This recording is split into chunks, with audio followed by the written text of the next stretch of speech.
Sir മാഷെ നമസ്കാരം. നമസ്കാരം. ഈ ഇന്ത്യയും പാകിസ്ഥാനും തമ്മിലുള്ള ട്രേഡ് റിലേഷൻ ഈ സാമ്പത്തിക വർഷം 0% എന്നാണ് പറയുന്നത്. അതെന്താണ്? ഇന്ത്യ പൂർണ്ണമായും പാകിസ്ഥാനെ ഈ ഇമ്പോർട്ടിൽ നിന്ന് ഒഴിവാക്കിയിട്ടുണ്ടോ? ഇന്ത്യ പാകിസ്ഥാൻ ഇപ്പോൾ ആകുന്നത്ര ഒഴിവാക്കിക്കൊണ്ടിരിക്കുകയാണ്. അപ്പോൾ മോഡിയുടെ stand no money to terror state Pakistan. അപ്പോൾ പാകിസ്ഥാൻ ഒരു ടെറർ സ്റ്റേറ്റ് ആണെന്നുള്ളതാണ് മോഡിയുടെ കണ്ടെത്തൽ, കാഴ്ചപ്പാട്. അപ്പോൾ ട്രേഡ് ഏകദേശം it has come to a standstill, അങ്ങോട്ടുമില്ല എന്നുള്ള അവസ്ഥയാണ്. പിന്നെ അല്പം എക്സ്പോർട്ട് എന്തോ ഈ ഫാർമസ്യൂട്ടിക്കൽ ഐറ്റംസിൻ്റെ മാത്രം അത്യാവശ്യ സാധനങ്ങളുടെ മാത്രം എന്തോ നടക്കുന്നുണ്ട്. പക്ഷേ ഇമ്പോർട്ട് ഈസ് പ്രാക്ടിക്കലി സീറോ. അത് ഈ കറൻറ്റ് ഫിനാൻഷ്യൽ ഇയറിൽ ഇതുവരെ ഒരു പൈസയുടെ സാധനം ഇറക്കുമതി ചെയ്തിട്ടില്ല. ഇമ്പോർട്ട് ചെയ്യുന്ന ആ രീതി കംപ്ലീറ്റ്ലി നിർത്തി. അതായത് ഇന്ത്യയുടെ പൈസ അവിടെ കൊടുത്ത് അവരെ കൊണ്ട് ടെററിസം നടത്താനുള്ളൊരു ചാൻസ് കൊടുക്കണ്ട എന്നുള്ളതാണ് മോഡിയുടെ ഇപ്പോഴത്തെ ലേറ്റസ്റ്റ് സ്റ്റാൻഡ്. അപ്പോൾ അതിൽ രസകരമായ ഒരു വസ്തുത എന്താണെന്ന് വെച്ച് കഴിഞ്ഞാൽ 1996 തൊട്ട് 2019 വരെ പാകിസ്ഥാൻ ഒരു സ്പെഷ്യൽ സ്റ്റേറ്റസ് ഉണ്ടായിരുന്നു. MFN എന്ന് പറഞ്ഞാൽ മോസ്റ്റ് ഫേവേർഡ് നേഷൻ, ഇന്ത്യക്ക് ബിസിനസ് നടത്താൻ ഏറ്റവും അനുകൂലമായ ഒരു രാഷ്ട്രം എന്നുള്ള രീതിയിൽ പാകിസ്ഥാനെ കണ്ടിരുന്നു. അതായിരുന്നു 1996 തൊട്ട് 2019 വരെയുള്ള സാഹചര്യം. അപ്പോൾ അന്നും പാകിസ്ഥാൻ ഇവിടെ വന്ന് ടെററിസ്റ്റ് ആക്ടിവിറ്റീസൊക്കെ നടത്തും, കാശ്മീരിൽ പ്രശ്നങ്ങളുണ്ടാക്കും, അതൊക്കെ അങ്ങനെ നടന്നിരുന്നു. അപ്പോൾ പണ്ടത്തെ ഗവൺമെൻറ്റ്സ് ഒന്നും ഈ കാര്യത്തിൽ അത്ര അങ്ങനെ ഒരു സ്ട്രിഞ്ചൻ്റായിട്ടുള്ള മെഷേഴ്സൊന്നും എടുക്കുമായിരുന്നില്ല. പക്ഷേ മോഡിയുടെ പൊസിഷൻ വളരെ ക്ലിയറാണ്. ഒരു വെട്ട് രണ്ട് മുറി എന്നൊക്കെ നമ്മൾ പറയില്ലേ, അതുപോലെ പാകിസ്ഥാനെ കൊണ്ട് ശല്യം മാത്രമേ ഉള്ളൂ, പാകിസ്ഥാനെ കൊണ്ട് ഒരു ഉപകാരമില്ല. അതുകൊണ്ട് അവർക്ക് പണം കിട്ടുന്ന നമ്മളുടെ പണം കൊണ്ട് അവർ കളിക്കണ്ട എന്നുള്ളൊരു ആറ്റിറ്റ്യൂഡാണ് അദ്ദേഹത്തിൻ്റെ.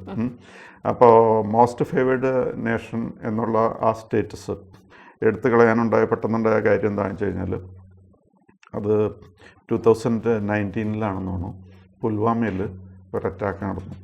ഈ ഇന്ത്യൻ സെക്യൂരിറ്റി പേഴ്സണൽ യാത്ര ചെയ്തിരുന്ന വാഹനം അവർ ബോംബ് വെച്ച് തകർത്തു. 40 പേര് മരിച്ചായിരുന്നു. ആ 40 പേരെ ഇന്ത്യക്കാരെ കൊന്നത് മോഡിക്ക് ഒട്ടും സഹിക്കാൻ പറ്റുന്ന കാര്യമില്ല. അപ്പോൾ അതിനുശേഷം നമുക്കറിയാം പാകിസ്ഥാനിലകത്ത് കിടന്ന് സർജിക്കൽ സ്ട്രൈക്കൊക്കെ നടത്തിയിരുന്നു, പ്രശ്നങ്ങൾ അങ്ങനെയൊക്കെ ഉണ്ടായിരുന്നു. പക്ഷേ അതിനുശേഷം ഈ ഇമ്പോർട്ട് എന്ന് പറയുന്ന ഏർപ്പാട് ഏകദേശം ആദ്യം ചെയ്ത സ്റ്റെപ്പ് എന്ന് പറഞ്ഞാൽ ആദ്യം എടുത്ത സ്റ്റെപ്പ് എന്ന് പറഞ്ഞു കഴിഞ്ഞാൽ ഈ മോസ്റ്റ് ഫേവേർഡ് നേഷൻ എന്നുള്ള സ്റ്റേറ്റസ് എടുത്ത് കളഞ്ഞു, അത് റിവോക്ക് ചെയ്തു. അതിന് വേണ്ട യാതൊരു ഫേവറും ഇല്ല എന്നുള്ള രീതിയിൽ. പിന്നെ അതിൻ്റെ കൂട്ടത്തിൽ വേറൊരു കാര്യം കൂടി ചെയ്തു, 200% ഇമ്പോർട്ട് ഡ്യൂട്ടി. ഒരു സാധനം പാകിസ്ഥാനിൽ നിന്ന് ഇറക്കുമതി ചെയ്യുമ്പോൾ അതിൻ്റെ ഇമ്പോർട്ട് ഡ്യൂട്ടി ആയിട്ട് വേണ്ടി വന്നത് 200% ആണ്. അപ്പോൾ അതും കൂടി കൂട്ടി വരുന്ന സാധനത്തിൻ്റെ വിലയുടെ കൂടെ 200% ഇമ്പോർട്ട് ഡ്യൂട്ടി കൂടി കൂട്ടി കഴിയുമ്പോൾ അത് പിന്നെ ഇവിടെ വിൽക്കാൻ പറ്റില്ല, അത്രയും വിലയാവും. അപ്പോൾ അതുകൊണ്ട് ഇവിടെ പ്രാക്ടിക്കലി കച്ചവടമൊന്നും നടക്കില്ല, അതാണ് അവസ്ഥ. പിന്നെ വേറൊരു പ്രശ്നം മോഡിക്ക് വിഷമമുണ്ടാക്കിയത് ഈ നാർക്കോട്ടിക്സ് അത് ഇന്ത്യയിലേക്ക് കയറ്റുമതി ചെയ്യാൻ തുടങ്ങി. എന്നിട്ട് അതിൻ്റെ ബിസിനസ് വഴി കിട്ടുന്ന ലാഭം വീണ്ടും ടെറർ ഫണ്ടിങ്, ഈ ടെററിസ്റ്റിന് പണം കൊടുക്കണമല്ലോ, ആ പണം ഉണ്ടാക്കാനായിട്ട് അവർ ചെയ്തിരുന്നത് നാർക്കോട്ടിക് ഐറ്റംസ് കൊണ്ടുവന്ന് വിൽക്കുക എന്നുള്ളതാണ്. അപ്പോൾ അതും ഒരു കാരണവശാലും മോഡിക്ക് അക്സെപ്റ്റ് ചെയ്യാൻ പറ്റില്ലായിരുന്നു. പണ്ടത്തെ ഗവൺമെൻറ്റ്സൊക്കെ എന്ന് പറഞ്ഞു കഴിഞ്ഞാൽ ഇതൊരു വഴി വശം അങ്ങനെ നടക്കും, കച്ചവടം വേറൊരു വഴിക്ക് നടക്കും, അതായിരുന്നു. അപ്പോൾ മോഡിയുടെ സ്റ്റാൻഡ് വളരെ ക്ലിയറാണ്. ഇവിടെ ടെററിസം എടുക്കുകയാണെങ്കിൽ പിന്നെ മറ്റൊന്നും എടുക്കേണ്ട, ടെററിസം മാത്രം എടുത്താൽ മതി എന്നുള്ള രീതിയിലേക്ക് കാര്യങ്ങൾ വന്നു. അപ്പോൾ ഇപ്പോൾ ഈ practically no trade with Pakistan.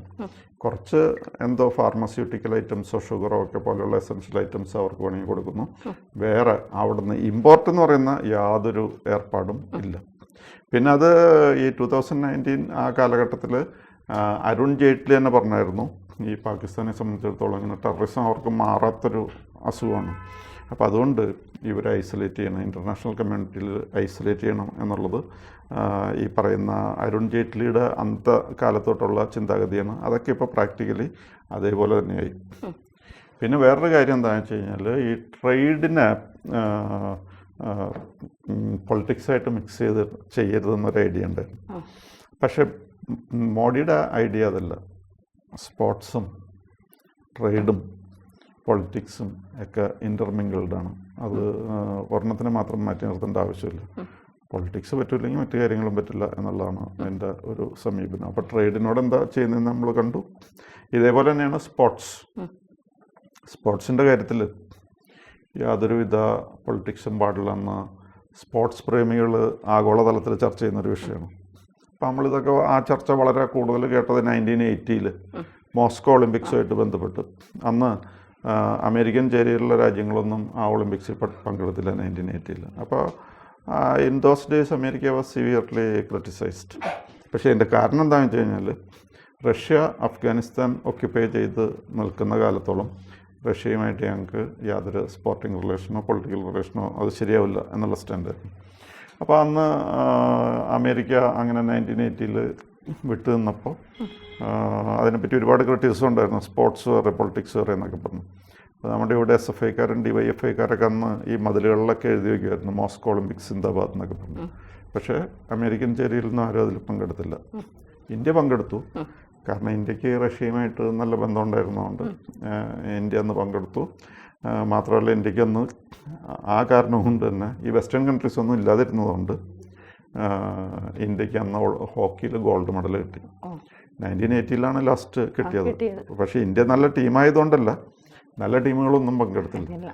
West Germany, Holland, England, അതേപോലെയുള്ള ടീം, പിന്നെ പാകിസ്ഥാൻ, സ്പെയിൻ, അങ്ങനെയുള്ള സ്പെയിൻ എങ്ങനെയാണെന്ന് അറിയില്ല. ബാക്കി മേജർ പ്രധാനപ്പെട്ട ഈ ഒളിമ്പിക്സ് ഹോക്കിയിലെ ശക്തിയുള്ള hockey ടീമുകളൊന്നും പങ്കെടുത്തില്ല.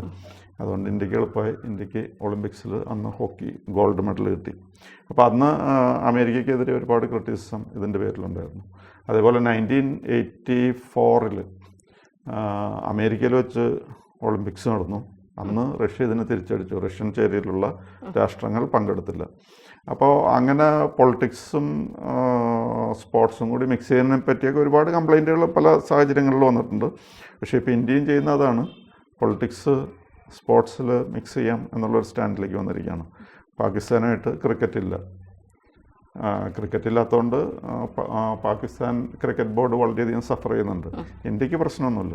Board of control four ക്രിക്കറ്റിന് ഇന്ത്യ അല്ലെങ്കിൽ BCCI എന്ന് പറഞ്ഞാൽ ലോകത്തിലെ തന്നെ ഏറ്റവും റിച്ചസ്റ്റ് ഒരു ഈ ക്രിക്കറ്റ് ബോഡിയാണ്. അവർക്കതൊന്നും പ്രശ്നമല്ല. പക്ഷേ പാകിസ്ഥാന് വളരെ സാമ്പത്തിക നഷ്ടം ഉണ്ടാക്കുന്നതാണ് ഇന്ത്യയും പാകിസ്ഥാനായിട്ട് ക്രിക്കറ്റ് കളിക്കാതിരിക്കുന്നത്. അപ്പോൾ എല്ലാ മേഖലകളിലും, അതായത് ഇന്ത്യയുടെ ചിലവിൽ പണം ഉണ്ടാക്കി ഇന്ത്യയെ ആക്രമിക്കുന്ന ടെററിസ്റ്റ് ആക്ടിവിറ്റിക്ക് ഇന്ത്യ സപ്പോർട്ട് കൊടുക്കില്ല എന്നുള്ളതാണ് മോഡിയുടെ നയം. അതനുസരിച്ചാണ് ഇപ്പോൾ മുന്നോട്ട് പോയിക്കൊണ്ടിരിക്കുന്നത്. ഇനി ഇത്തരത്തിൽ ഇന്ത്യ ഒരു നിലപാട് സ്വീകരിക്കുമ്പോൾ അത് പാകിസ്ഥാൻ എങ്ങനെ ബാധിക്കും? പാകിസ്ഥാനെ വളരെയധികം വിഷമിപ്പിക്കും. കാരണം എന്താണെന്ന് വെച്ച് കഴിഞ്ഞാൽ ഇപ്പോൾ പാകിസ്ഥാൻ്റെ ഫോറിൻ മിനിസ്റ്റർ ആകുന്നത്ര ശ്രമിക്കുന്നുണ്ട് ഇന്ത്യയുമായിട്ട് ഈ ട്രേഡ് റിലേഷൻസ് നോർമലൈസ് ചെയ്യാനായിട്ട്. അവരുടെ ഫോറിൻ മിനിസ്റ്റർ ഇഷാഖ് ദാറാണ് ഈസ് ട്രൈയിങ് ഹിസ് ബെസ്റ്റ്. കാരണം ഇന്ത്യ എന്ന് പറഞ്ഞാൽ ഫാസ്റ്റസ്റ്റ് ഗ്രോയിങ് എക്കോണമിയാണ്. അതുകൊണ്ട് ഇന്ത്യക്ക് പാകിസ്ഥാനായിട്ടൊരു പ്രശ്നമില്ല, പാകിസ്ഥാനെ കൊണ്ടൊന്നും ആവശ്യമില്ല. അതേപോലെ may be in 1930 India may become the 3rd biggest economy in the world. അതാണ് ഈ ഇന്ത്യയുടെ എക്കോണമിയെ പറ്റി പറയുന്നത്. അപ്പോൾ അങ്ങനെയൊക്കെയുള്ള സാഹചര്യങ്ങളുണ്ട്. ഇന്ത്യക്ക് യാതൊരു പ്രശ്നമില്ലാത്തതുകൊണ്ട്. മാത്രമല്ല ഇന്ത്യയുടെ GDP എന്ന് പറഞ്ഞാൽ പാകിസ്ഥാൻ്റെ GDPയുടെ 10 times ഉണ്ട്. അത്രയും വലുതാണ്. അപ്പോൾ ഇന്ത്യയും പാകിസ്ഥാനായിട്ടൊരു മത്സരമൊന്നുമില്ല. ഇന്ത്യക്കൊരു മാച്ചല്ല പാകിസ്ഥാൻ ഈ കാര്യങ്ങളിൽ. പിന്നെ ഒരു പ്രശ്നം എന്താണെന്ന് വെച്ച് കഴിഞ്ഞാൽ ഈ പാകിസ്ഥാൻ ഫോറിൻ എയ്ഡ് കൊണ്ടാണ് സർവൈവ് ചെയ്യുന്നത്. അമേരിക്കയുടെ എയ്ഡ് ഉണ്ട് കുറച്ച്, പിന്നെ സൗദി അറേബ്യയുടെ കുറച്ച് ഫിനാൻഷ്യൽ എയ്ഡ് ഉണ്ട്. അതുകൊണ്ടൊക്കെയാണ് അവർ സർവൈവ് ചെയ്ത് പോകുന്നത്. അവർ വളരെ ബുദ്ധിമുട്ടിലാണ് കഴിഞ്ഞുകൊണ്ടിരിക്കുന്നത്. പിന്നെ ഒരു പ്രശ്നം അവരുടെ ഇൻഫ്ലേഷൻ എന്ന് പറഞ്ഞാൽ സ്കൈ റോക്കറ്റിംഗ്, കണക്കില്ലാത്ത ഇൻഫ്ലേഷനാണ് അവിടെ ഉണ്ടായിക്കൊണ്ടിരിക്കുന്നത്. വേറൊരു പ്രശ്നം അവർക്കൊരു ഡെറ്റ് ട്രാപ്പ് എന്ന് പറയും, കടക്കണി എന്ന് പറയില്ല. കണ്ടോട്ടെന്നൊക്കെ ചൈനയിൽ നിന്നൊക്കെ അവിടെ പല ബിസിനസ്സുകളിൽ കൂടി യോജിച്ച് ബിസിനസ് നടത്തുന്നുണ്ട്. പക്ഷേ പാകിസ്ഥാനെ സംബന്ധിച്ചിടത്തോളം പലിശ എന്ന് പറഞ്ഞാൽ ഹറാമാണ്. പക്ഷേ ചൈനയ്ക്ക് പലിശ ഹറാമല്ല. അവർക്ക് കിട്ടേണ്ട പലിശ അവർ വാങ്ങിക്കും. ആ രീതിയിൽ കടവ് കൊടുക്കുള്ളൂ. അപ്പോൾ ആ കടത്തിൻ്റെ ഒരു പ്രശ്നമുണ്ട്. പിന്നെ ഒരു പ്രശ്നം ഭയങ്കര അതിഭയാനകമായ അൺഎംപ്ലോയ്മെൻ്റ് ഉണ്ട്. അപ്പോൾ ഈ വക പ്രശ്നങ്ങൾ കൊണ്ടൊക്കെ വളരെയധികം വിഷമിച്ചാണ് ഈ പാകിസ്ഥാൻ്റെ നിലനിൽപ്പ് ഇപ്പോൾ അവരുടെ മുന്നോട്ട് പോക്ക്. അതാണ് അവരുടെ അവസ്ഥ. മോദിയുടെ തന്ത്രത്തിൽ പാകിസ്ഥാൻ പൊളിഞ്ഞു എന്ന് തന്നെ പറയാം. സാമ്പത്തികമായിട്ട് അവർക്ക് വലിയ തകർച്ച ഇതുകൊണ്ട് തന്നെ ഉണ്ടാകും. ഇന്ത്യയുമായിട്ടുള്ള ട്രേഡ് റിലേഷൻ ഇല്ലാതായത്. അതാണ് ഇപ്പോഴത്തെ അവസ്ഥ.